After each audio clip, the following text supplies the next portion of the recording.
bismo mogli reći da se pregovori odvijaju nezavisno od stanja na terenu i čini se kao da su ta dva segmenta rata kao dve paralelne ulice. Svaki ide svojim ritmom i po sopstvenoj unutrašnjoj logici. Razgovaramo sa profesorom Milošem Labanom, spoljnopolitičkim analitičarom koji je sa nama u studiju. Dobroveče, dobrodošli. Hvala na pozivu. Uvek, dobro vi nama došli u goste. A iz Ljubljane na Viber vezi trebalo bi da nam se priključi Zmago Jelinčić, predsjednik Slovenačke nacionalne stranke. Dobroveče. Da li se čujemo? Čujemo se. Odlično. Evo, pretpostavljam da ste mogli i vi da vidite ovaj prilog koji je malo prišao. Visoki ruski general Vladimir Aleksejev je ranjen u Moskvi u pokušaju atentata. Ruske vlasti optužuju Ukrajinu, ali nema nezavisnih dokaza o umešanosti Kijeva. Pa šta pokušaj atentata na visoke oficire govori o unutrašnjoj bezbednosti Rusije i dinamici rata? Gospodine Zmago, da li biste vi započeli sa vašim komentarom? Prvo, ja mislim da bi mi ruski oficiri trebali da nose neprobojne prsluke. To je jedna od tih sigurnosnih mjera koja nije nešto posebno, ali izuzetno dobro štiti čovjeka. Druga stvar, ja isto mislim da iza toga apsolutno stoji Kijev, ali verovatno uz pomoć ili uz komandu zapadnih obavještajnih službi. Ja mislim da su kao i obično u tim stvarima umješani engleska obavještajna služba, pa možda i njemačka obavještajna služba. Znači, pokušaji atentata hoću da sruše ove razgovore u Abu Dhabiju, makar oni razgovori ne vode ničemu. Ja mislim da se tu samo pregovaraju, gurkaju tamo vamo. Rusi su postavili svoje uslove, oni neće odustati od tih uslova. Amerikanci pokušavaju nekako da se dogovore kao što se sa Putinom dogovarali Trump i Putin u Anchorageu. I ja mislim da ostalo je, Rusi više manje slušaju, a Ukrajinci po komandi Evropske unije još teraju i još hoću rata i pokušavaju da produže rat. Naime, Evropska unija zarađuje ogromnu lovu na u tom sukobu, pa onda i Ukrajina, pogotovo ukrajinski vodeći politički faktori, pa i vojni faktori, jer Amerikanci, kao što kažu njihova FBI služba koja sad to nešto istražuje, otprilike najmanje 30% ovog novca nestaje u džepovima, ponešto u Briselu, a ponešto u Ukrajini.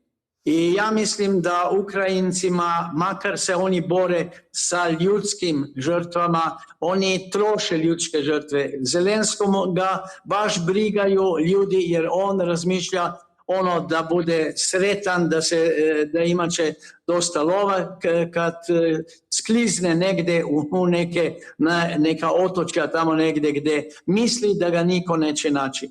Ali ja očekujem da će i Rusi početi tako nešto da rade i da se i oni služe istim sredstvom, jer kad su Ukrajinci to počeli, daj Bog da i Rusi to pokušavaju i naprave. Da, gospodine Laban, šta vi kažete na ovo? Pa ja se slažem sa gospodinom Jelinčićem, ja slično mislim kao i on.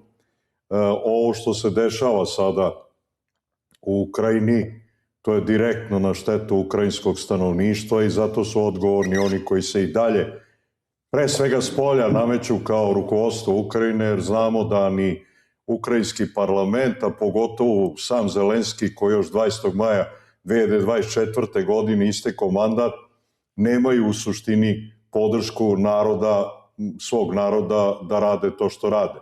Jer vidimo, uprkos tim naporima predsjednika Sjedinjenih Država Donalda Trumpa i njegove ekipe da se uspostavi bar neko početno primirje ovoga što se događa u Ukrajini, upravo na ukrajinskoj strani su oni koji se trude i sve snage da to onemoguće. Jer ubiti ruskog generala i to tako uglednog u Moskvi, ja se inače slažem s gospodinom Jelinčićem da treba da nose neprobojne prsluke, ali znate šta, on ipak kod kuće tu i na neki način nošenje tog neprobojnog prsluka znatno opterećuje i remeti normalan život ljudima. Ali, očevidno da je, i ja se slažem, ukrajinska strana odgovorna za to, uz pomoć, naravno, pre svega bi tu naglasio, da kažem, po mom mišljenju dokaza nemam, da je tu Engleska upletena, engleske ili delovi engleskih službi, jer pitanje je i u samoj Velikoj Britaniji ko u suštini sad vodi glavnu reč, znate. Sve je sad u Evropi okrenuto naopačke, poremećeno, svi ti odnosi, pre svega ta besomučna hajka i duvanje u ratne trube prema Rusiji, koja po meni nema nikakvog smisla. Zašto nema nikakvog smisla? Pa Rusija ima problem koji ne može da razreši, a to je ogromna teritorija, prebogata, sa svega 140 miliona stanovnika. Rusija nema nikakav interes da bilo koga napada i bilo šta osvaja. Rusija je bila primorana na ovu specijalnu vojnu intervenciju zato što je direktno bio ugrožen rusko stanovništvo na teritoriji, naročito Donbasa. Znamo šta je urađeno u Odesi kad su zapaljeni ljudi u onom pozorištu i sve ostalo. Dakle, Rusija mora da stane preventivnu zaštitu svog stanovništva, jer u ostalom znalo se da je dva dana posle izvedene vojne intervencije početka već je ukrajinska vojska, naročito te paravojne jedinice kao što su Azov, desni sektor, spremale se da upadnu u Donbas i da naprave pokolj. To je ono što ja znam i nije to samo propaganda sa ruske strane, nego to je jedna realnost kojom su se Rusi morali da suoče. Sad, što se mene tiče, Rusija u svojoj istoriji nikad se nije bavila terorističkim aktima, ne treba se baviti po meni ne treba da se bavi na takav način da vraća Ukrajini, jer Rusi su bili sposobni da tog Zelenskog kidnapuju usred Kijeva kad god im je palo na pamet. Ali to Ruska federacija nema u svojoj praksi, u svojim pravilima službe i oni će verovatno iskoristiti ovu agresivnost da dalje napreduju na frontu i da praktično dovedu Ukrajinu do potpunog sloma, što se lepo vidi, da nije tih zapadnih Soroševih medija koje prenose ovog Zelenskog i njegove izjave i te podrške koja dolazi pre svega iz ovog dela Evropske unije, koje očevidno je pod uticajem onih mondijalista i globalista negativnih, koji zagovaraju taj rat protiv Rusije, kako u Evropskoj uniji dođu na vlast snage poput partije gospodina Jelinčića, AFD-a, onda Slobodarske stranke u Austriji, Marine Le Pen u Francuskoj.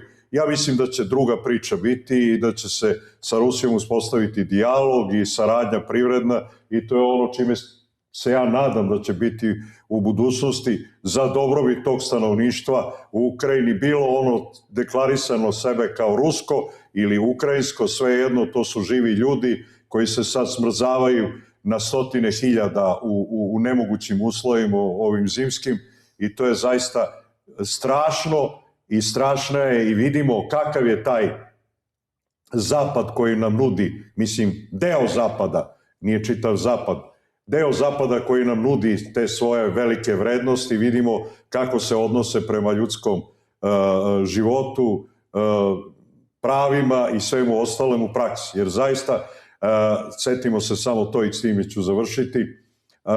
Ko je doveo do toga da se mir, koji je praktično sklopljen tada u Konstantinopolju, koji neki zovu Istanbul, još u aprilu 2022. Nije prihvaćen sa ukrajinske strane i znamo i onu izjavu bivše kancelarke Angele Merkel koja je rekla da su Minski sporazum 1 i 2 bili samo način da se omogući naoružavanje Ukrajine. Sve to govori da je ljudska civilizacija suočena sa jednom vrlo jakom, ja bih rekao satanističkom strujom koja uopšte ne želi dobrobit čovečanstvu i prosperitet i saradnju i mir među ljudima, nego želi da smanji broj stanovnika na planeti 10 puta da bi zavladala ta njihova ideja o zlatnoj milijardi. O tome mislim da je suvišno bilo šta komentarisati. Probali su s onom veštački izazvanom COVID histerijom, jer to nije nikakva pandemija prirodna bila, to se vidi. propalo im je to što su najavljivali još sljedeću pandemiju u toj Svetskoj zdravstvenoj organizaciji, kad su Amerikanci odmah iz nje izašli i ostavili bez finansijskih sredstva. Tako da dosta toga zavisi od činjenice da li će gospodin Trump uspeti u svojim nastojanjima. Moram da priznam da li će uspeti da opstane na tom mestu, jer vidim na koji način i koliko ga ruše, bez obzira što se ja lično ne slažem sa nekim njegovim potezima, nema neku moju blanko podršku, ali za ovo što radi za dobrobit čovečanstva, to svaki normalan čovjek treba da podrži. Gospodine Jelinčiću, u Abu Dabiju su održani novi mirovni pregovori između Ukrajine i Rusije pod pokroviteljstvom Sjedinjenih država. Oba tima ocenjuju razgovore kao produktivne. Pa koje su realne šanse da takvi pregovori dovedu do trajnog prekida vatre i stabilizacije fronta?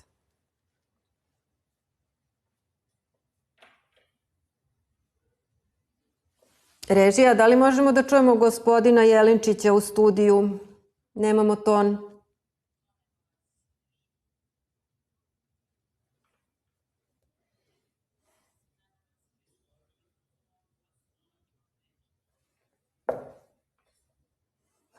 Ga ne čujemo.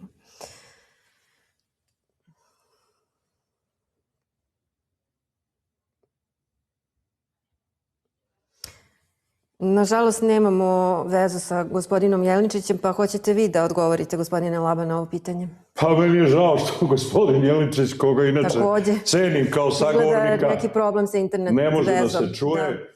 Ja bi vas molio samo da ponovite pitanje, jer sam obratio pažnju da čujem gospodine Jelinčić.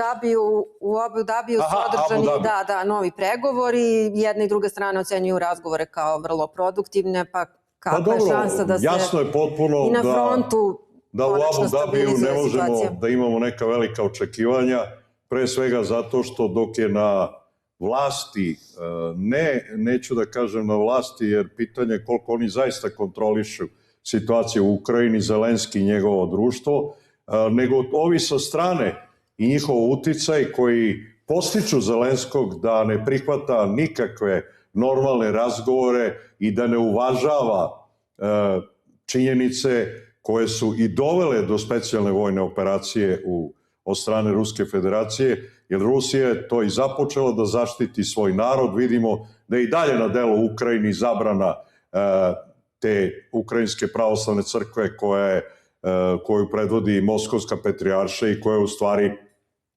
prava pravoslavna crkva, i progon sveštenstva i sve to što se događa, progon slobodno mislećih ljudi. Vidimo da praktično i nema opozicije u Ukrajini, da se svi oni na neki način ili su vrlo uzdržani ili moraju da se sklone i fizički jer su fizički ugroženi. Dok god to tamo, ne možemo očekivati nešto ozbiljnije. Znači, potrebno je po meni ono odavno što je trebalo se uradi, da dođe do promene vlasti u Ukrajini, da dođe do slobodnih izbora na kojima će neki drugi ljudi u Ukrajini, ne kažem, niti smatram da oni treba da budu proruski orijentisani, ali bar da budu humani i da predstavljaju sopstveni narod i njegov interes. Jer ovo što se događa u Ukrajini sigurno nije u interesu velikog broja ljudi i velikog broja stanovnika tu. Evo, gospodine Laban, samo da vidimo da li imamo gospodina Jelinčića ponovo na vezi. Gospodine Zmago, da li se čujemo?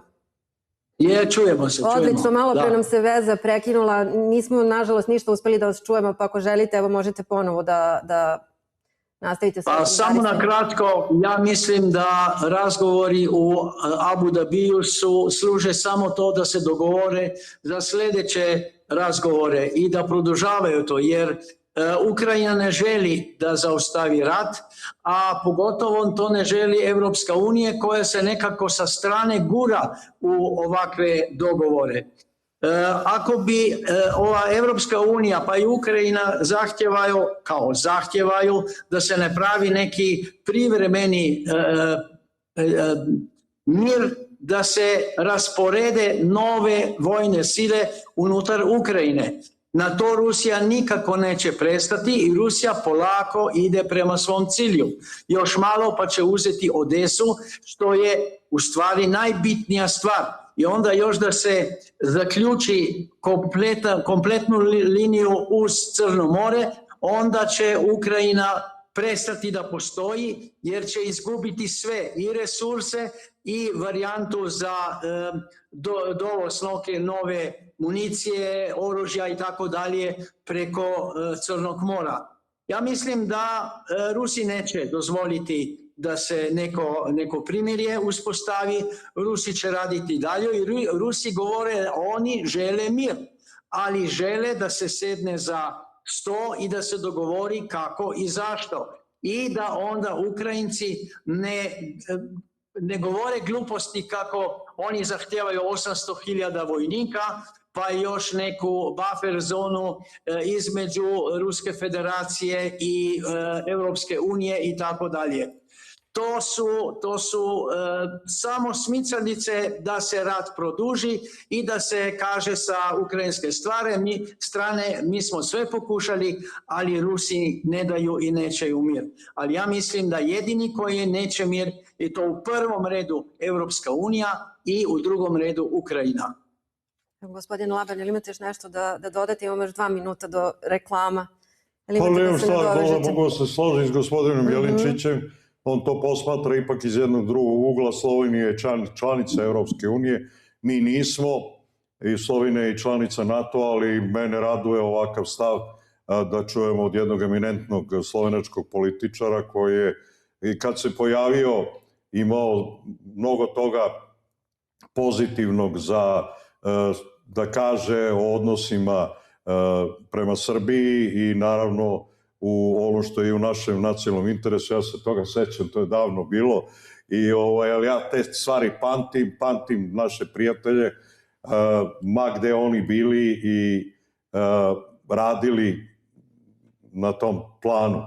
Tu se vidi iz ovoga što gospodin Jelinčić govori o situaciji u Ukrajini, jer ja praktično tu nemam šta da dodam, to je realnost i ta realnost je dok se ne dođu neki normalni ljudi na čelo Ukrajine koji će biti spremni da sagledaju sopstveni nacionalni interes, a ne ovako slepo da slede tuđe interese, da se rat vodi do posljednjeg Ukrajinca, mi ćemo gledati ovo sve što se dešava, jer ja ne vidim nikakvog smisla. Od ranog starog veka nikad pobeđeni nije postavljao uslove. Jasno je potpuno da je Rusija pobedila ovo rat. Napravit ćemo ovde kratku pauzu za reklamni blok, a nakon toga se vraćamo razgovoru sa našim gostima. Ostanite uz nas. Nadam se da će ostati na vezi, da se ne...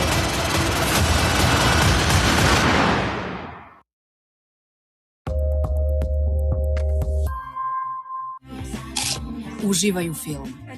Smoky, meni savršen. Započeli ste renoviranje, ali bol je ponovo prisutan. Ibutop krem ublažava bolove u leđima, mišićima kod uganuća i stegnuća i sportskih povreda. Ibutop krem je vaš saveznik u ublažavanju bola. Pre upotrebe detaljno proučiti uputstvo. Indikacijama, merama opreza i neželjenim reakcijama na lek posavjetujte se sa lekarom ili farmaceutom. U A1 doživi pravo Ultra 5G iskustvo uz novi 5G telefon i 20.000 dinara popusta. Izaberi Honor Magic 8 Lite, Xiaomi Redmi Note 15 Pro Plus 5G ili Samsung Galaxy A26 5G. A1, od tebe počinje. Kada vidite prve bore, vreme je da mislite i na svoje kosti. Jer promene na licu vidite odmah, ali u kostima tek kad bude kasno. Kada osteoporoza napravi štetu. Sada je vreme za K2D3 Viva. Uz dvostruko veću koncentraciju aktivnog oblika vitamina K2 i vitamin D3. Sačuvajte i povećajte gustinu kostiju. K2D3 Viva. Zauvek aktivni. Abela Farma. Moja frizura je deo moje ličnosti i zahteva mnogo pažnje. Moja kosa je moj zaštitni znak, zbog toga mi je potrebna postojana frizura. Schwarzkopf Taft, lak za kosu. Sada sa zaštitnim haptik sistemom, jača strukturu kose za dugotrajnu postojanost. Schwarzkopf Taft, lakovi za kosu. For every you. G132 plus Natural. Pouzdan i efikasan izbor. Pomoć kod onkoloških i najtežih pacijenata. Podrška i kod hroničnih obolenja. U praksi dokazan, kod pacijenata proveren. International Health. Tokom dana, moja kosa i ja smo pune energije. Tokom noći, fokusiramo se na negu. Novi Gliss Night Mist. Obnova kose tokom noći. I buđenje sa 100% jačom i mekom kosom. Novi Schwarzkopf Gliss Night Mist. For every you. Sa trostrukom snagom Septoleta Duo sa ukusom eukaliptusa smanjite infekciju, inflamaciju i bol. Septolete Duo sa ukusom eukaliptusa. Tvoje grlo je tvoja snaga. Pre upotrebe detaljno proučiti uputstvo o indikacijama, merama opreza i neželjenim reakcijama na lek, posavjetujte se sa lekarom ili farmaceutom. Uživaj u filmu. Smoky, meni savršen.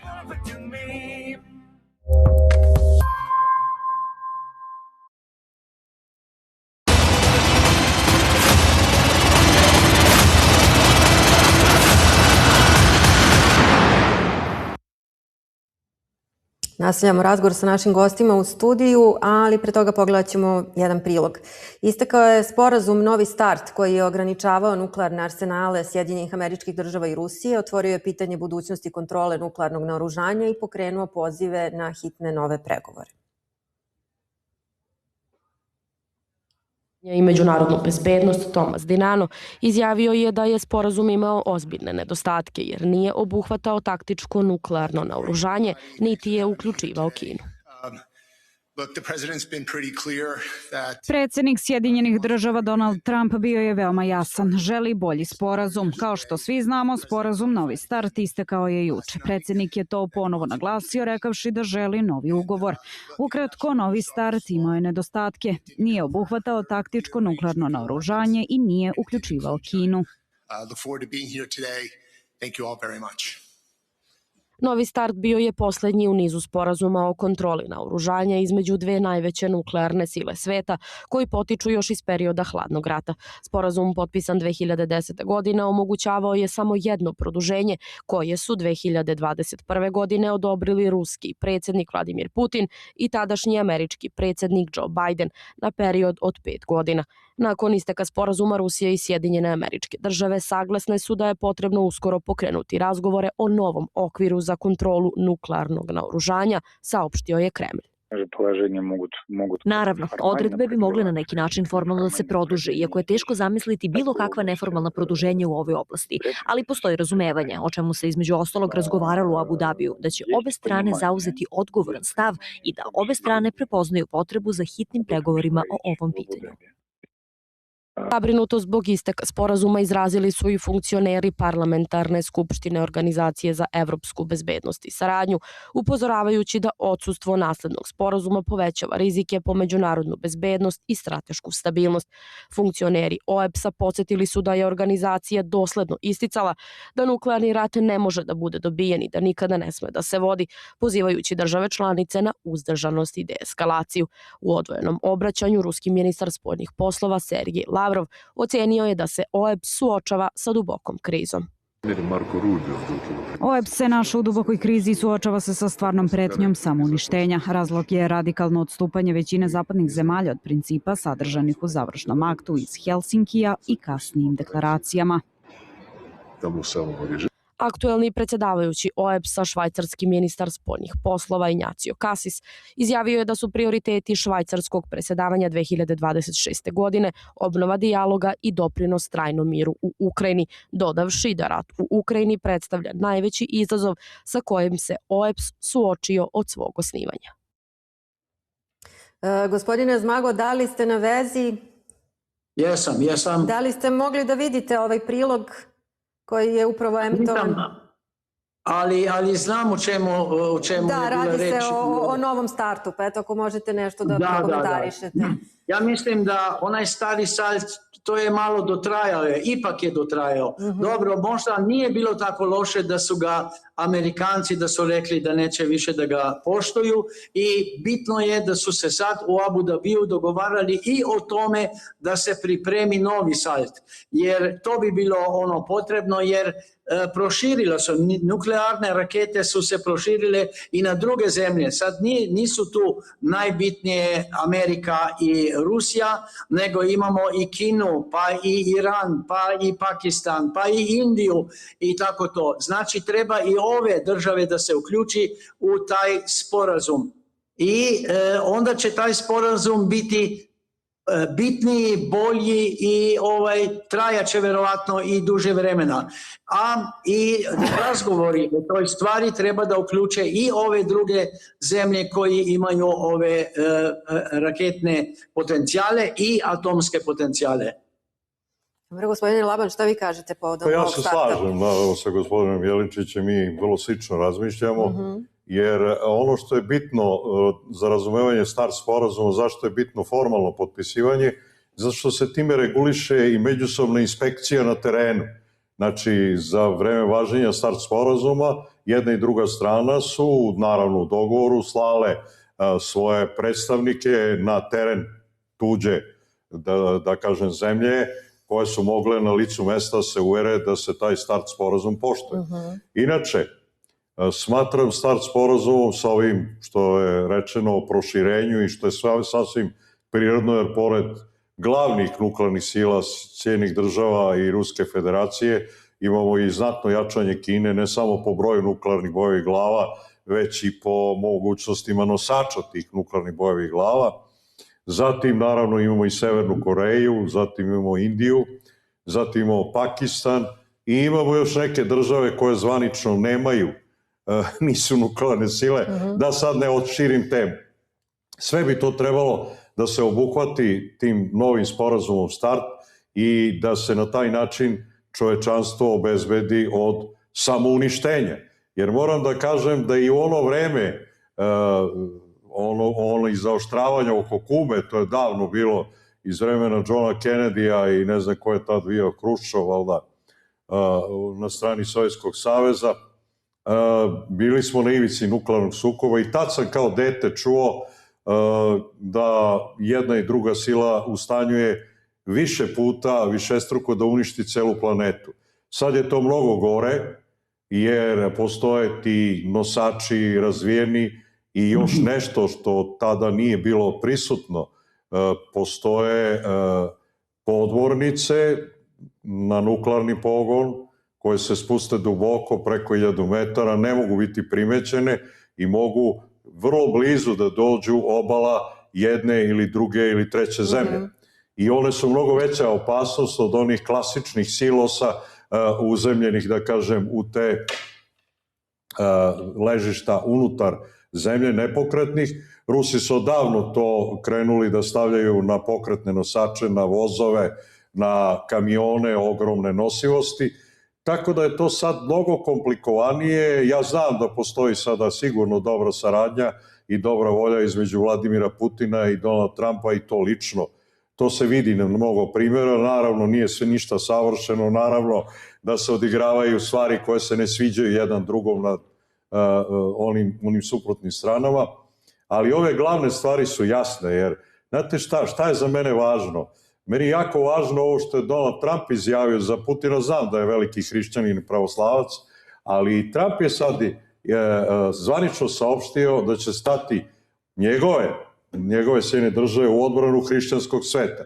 Znate, to se vidi po mnogo čemu. Prvo, on je zabranio te nakaradne ideologije LGBT, ne znam, woke ideologija. Rekao je postoje samo dva pola, muški i ženski. Znači, on je to dekretom zabranio. Drugo, doveo je sveštenika da osvešta ovalni kabinet kad je drugi put ušao u to. I jasno je da imamo sad jedno savez hrišćanski, što kaže, a hrišćanstvo je poznato po tome da ono u osnovi ima jedan, da kažem, samarićanski odnos i jedan pozitivan odnos prema čovečanstvu generalno i prema opstanku čovečanstva pogotovo. Tako da mene to raduje i pravo da vam kažem, bojim se, makoliko to možda može smešno da zvuči mojim prijateljima, bojim se da za Donalda Trumpa, jer ako bi njega sklonili s tog mesta, mi bi bili u velikom problemu, bez obzira da li je potpisan, ne mi, mislim, Srbija, nego čovečanstvo, bez obzira da li je potpisan sporazum START ili nije. Zašto? Zato što su na delu, to vidimo, stvarno takve snage. Ja moram da podsjetim sve gledaoce na one odvratne predstave koje su bile uvod u olimpijadu u Londonu 2012. Uvod u olimpijadu u Parizu i ono što je manje poznato, to je otvaranje onog tunela u Alpima. To su otvorene satanističke predstave i onaj prošlogodišnji ili ne znam, pre 2 godine, onaj pobednik Eurovizije gde je to forsirano, gde je on bio prepodne muško, popodne žensko, mislim da se zove Nemo. Dakle, to su sve ono što je Trump svojom politikom sprečio za sad. I normalno je da ja njega generalno podržavam za sve to. Ne podržavam ga za druge stvari, da ne pominjemo Dobro, to, nećemo sada ali to nije tome. tema ove emisije. Evo da se, gospodine Jeleničiću, vratimo na temu Ukrajine. Ukrajina je deaktivirala određene Starlink terminale koje su ruske snage koristile, što otežava njihovu komunikaciju. Pa kako tumačite razliku između izjava ruskih i ukrajinskih zvaničnika o napretku pregovora?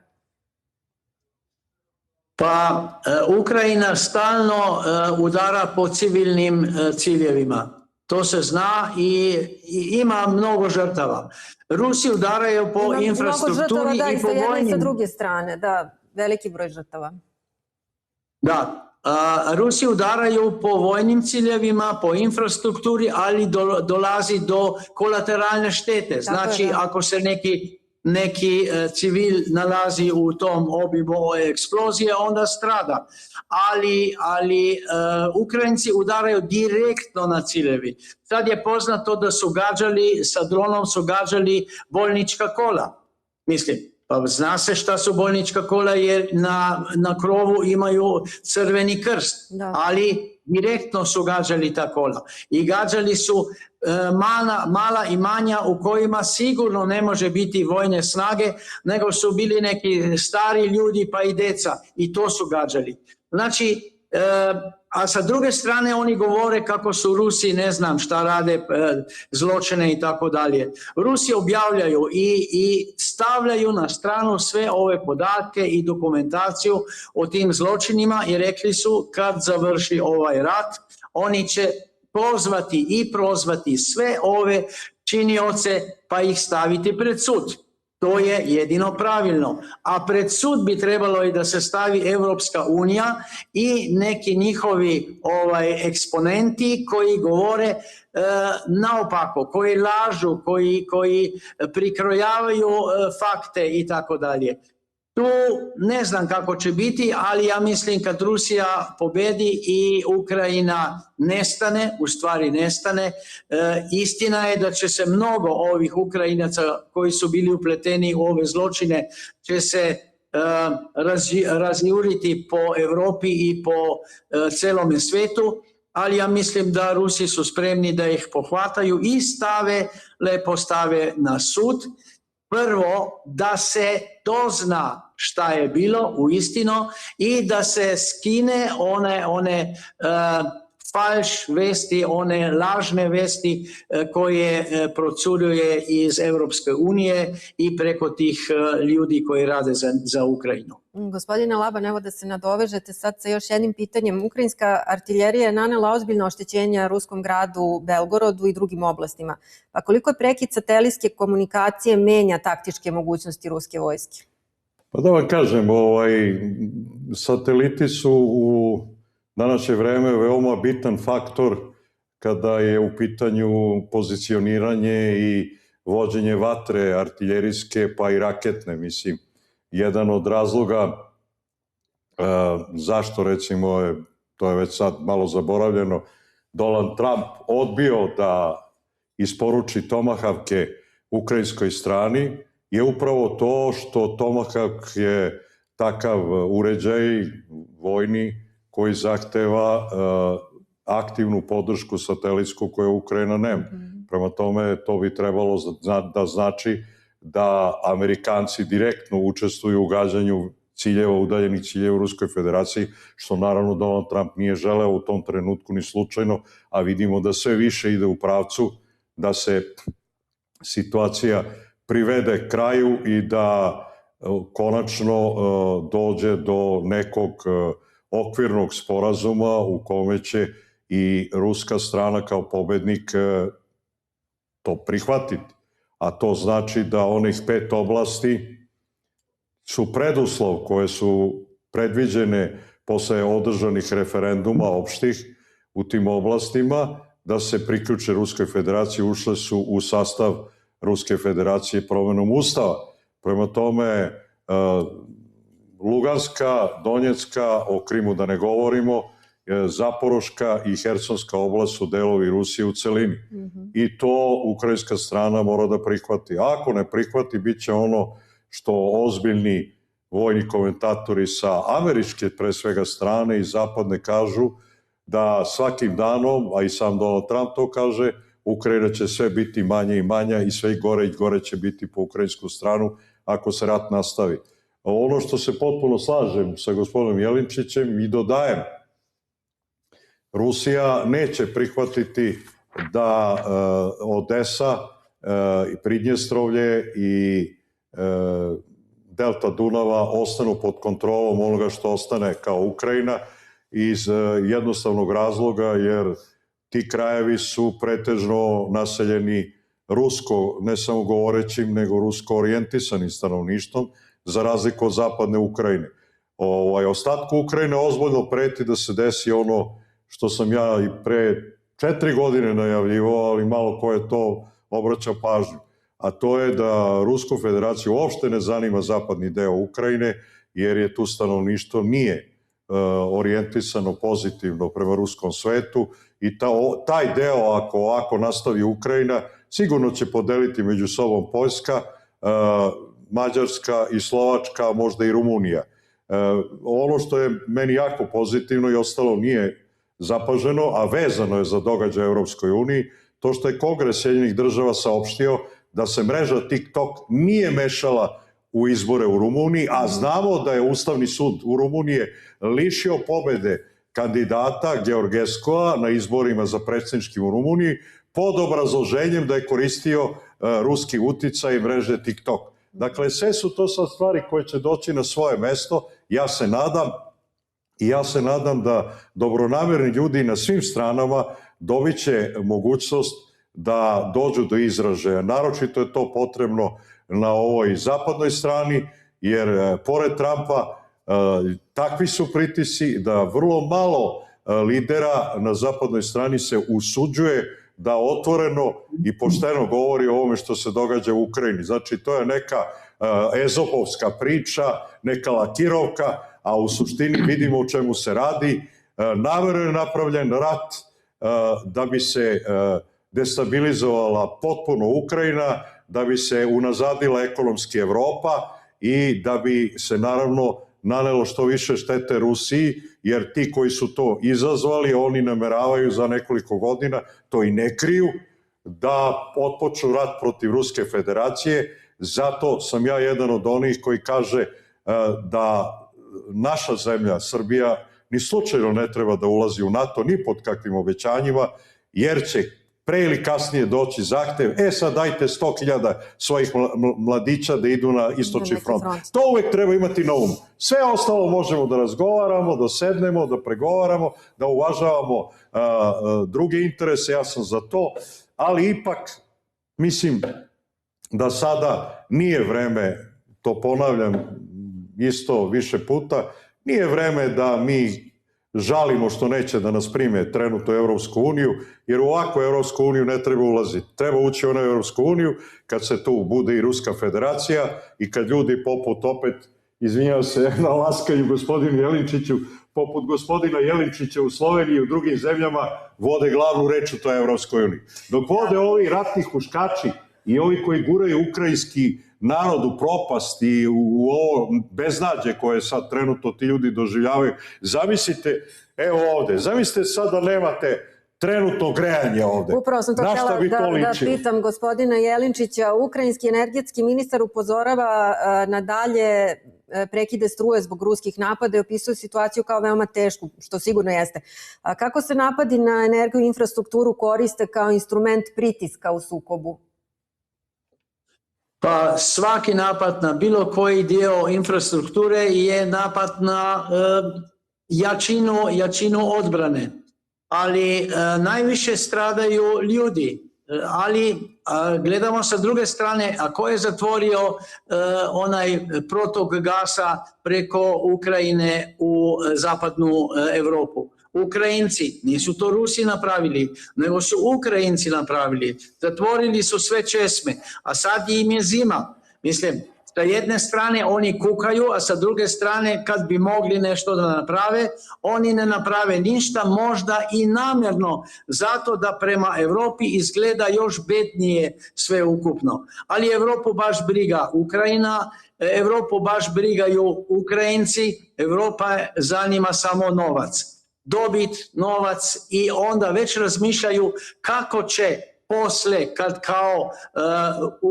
kad će Ukrajina da pobedi, kako će oni graditi Ukrajinu i davati neke zajmove i tako dalje. Pa koliko dugo oporavak čeka Ukrajinu svakako nakon okončanja rata kad god da se to desi? Pa ja mislim da kad pogledamo kako Rusija obnavlja one gradove, na primjer Mariupol je kao nov i još neki drugi gradovi. Ono što će biti u ruskim rukama to će biti jako brzo sređeno. A ono što će biti ako ostane nešto u rukama Ukrajinaca, tu će se Europska unija gurati ko će raditi, ko će zaraditi i radit će se jako, jako sporo. I nikako u dobrobit ukrajinskog naroda. Gospodine Laban, Ukrajina i zapadni saveznici razmatraju planove za nadzor prekida vatre i sankcija ako se dogovor krši. Ali kako energetska kriza utiče na civilni život i na političke odluke u Ukrajini? Pa da vam kažem, ja bi ovde vratio nešto na ovu priču o hrišćanstvu i o tom hrišćanskom savezu koji zagovara Donald Trump i Vladimir Putin. Naravno, Kinezi nisu hrišćani, ali sigurno to podržavaju. Jer šta kaže izvorno hrišćanstvo? Gospod Isus Hrist je došao u sukob sa onim farisejima kad je se suprotstavio njihovom lihvarskoj praksi, to sećamo iz Biblije, iz tih svih raznih, da kažem, žitija, kojima smo li smo prilike i da čitamo i da pročitamo. A najjači za mene utisak je od uvek ono kad se skupljao dobrovoljni prilog za rano hrišćanstvo, pa tamo doneli kese sa dukatima, oni bogati hrišćani, novokršteni, a neka baka sa strane donela neki bronzani novčić pa bacila na tu gomilu, a oni krenuli da se podsmevaju i smeju. A Hrist kaže, nemojte tako, kaže, vi ste dali deo svog imanja, ona je dala sve što ima. To je nešto što izvorno treba da shvatimo i od čega treba pođemo. Ti ljudi sad koji stradaju zarad tih geopolitičkih interesa u Ukrajini, to su živi ljudi, znate, zamislite sebe, nas ovde, na sreću nemamo tako niske temperature, mada se desi neki put i kod nas.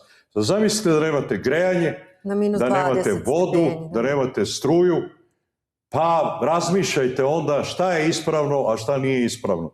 Dakle, po meni taj rat što pre treba da stane, ali ne tako da će se ići korejski scenario, to Rusi neće prihvatiti, da se postavi neka privremena linija, da se malo naoružaju Zelenski i društvo novim naoružanjem, pa da se vrate i krenu na Rusiju. To Rusi neće prihvatiti, nego će prihvatiti samo jedan celovit sporazum koji, ako već u Ukrajini ne mogu se održe izbori, garant mora da budu Ujedinjene nacije. I to je predsjednik Kine Xi pre nekoliko meseci kad su ga pitali da li će pomoći postizanju mira u Ukrajini, kad su počeli ti razgovori kojima posreduju Sjedinjene države, rekao da, ali samo preko Ujedinjenih nacija.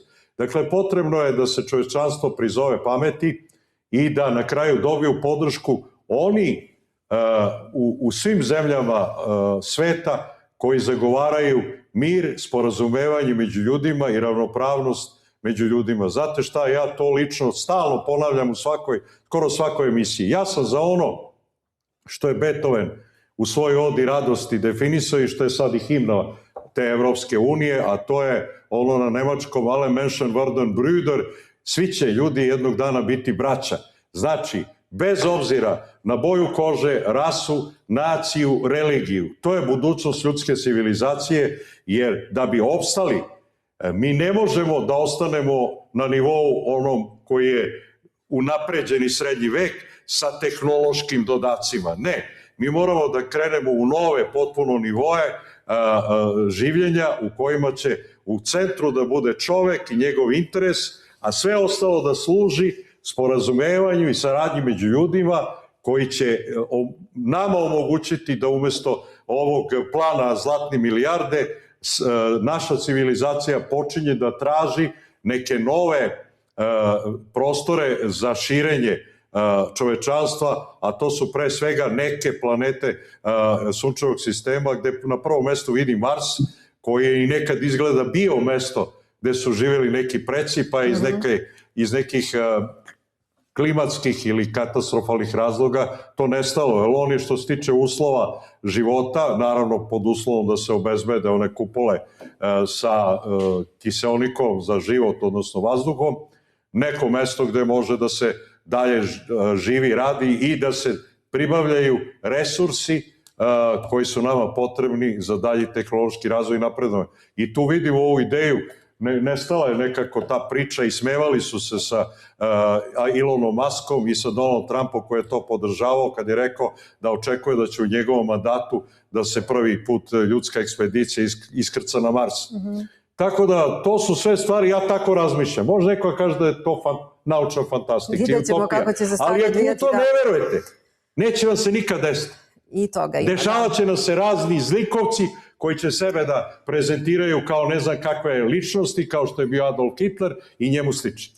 Gospodine Jelinčić, kako humanitarna situacija utiče na političke odluke i međunarodnu podršku u dugotrajnim ratovima? Pa svaki rat utiče ne samo na zemlje koje su upletene u taj rat, nego na svu okolinu. Jer to se vidi, na primjer u Europi sad inflacija je izuzetno velika. A to se krije, štampa se novac kao što se nekad za vreme Markovića štampao u Beogradu, sad se štampa u Frankfurtu. Euro klizi, dolar klizi. Nesuglasice u celoj zapadnoj Europi su strašne. Emigranti dolaze i to ne dolaze porodice ili ne dolaze žene sa decom, nego dolaze mladići 25 do 35 godina, znači vojna snaga islama. Tu je ono gdje će Europa dobiti po glavi. I to je jedino istočni deo. Znači, Ruska federacija još je zdrava. Kina ne dozvoljava to. Pa i druge zemlje pametne ne dozvoljavaju. A pogotovo u Europi ima zemlje koje razmišljaju na drugi način. Naprimjer, Poljska ne dozvoli da uđe ni jedan migrant. Nema migranata u Poljskoj. Česi, Slovaci i Mađari su sad rekli u Europskoj uniji da neće sudjelovati u davanju kredita Ukrajini za 90 milijardi eura, što je gurnula ova Ursula von der Leyen. Nažalost, slovenačka vlada je previše glupa da bi se pridružila ovoj trojici pametnih zemalja, nego ono ko neki sluga kima glavom i podržava sve što Evropska unija traži od nas. Gospodine Jelinčiću, morat ćemo ovdje da završimo vaše današnje uključenje i gostovanje. Došli smo do kraja našeg razgovora. Gospodine Laban, hvala vam puno, gospodo. Hvala i pozdrav gospodinu Jelinčiću. Što ste bili naši gosti. Hvala također. Poštovani gledaoci, preći ćemo na kratak reklamni blok, a nakon toga nastavljamo sa najnovijim vestima. Ostanite uz nas.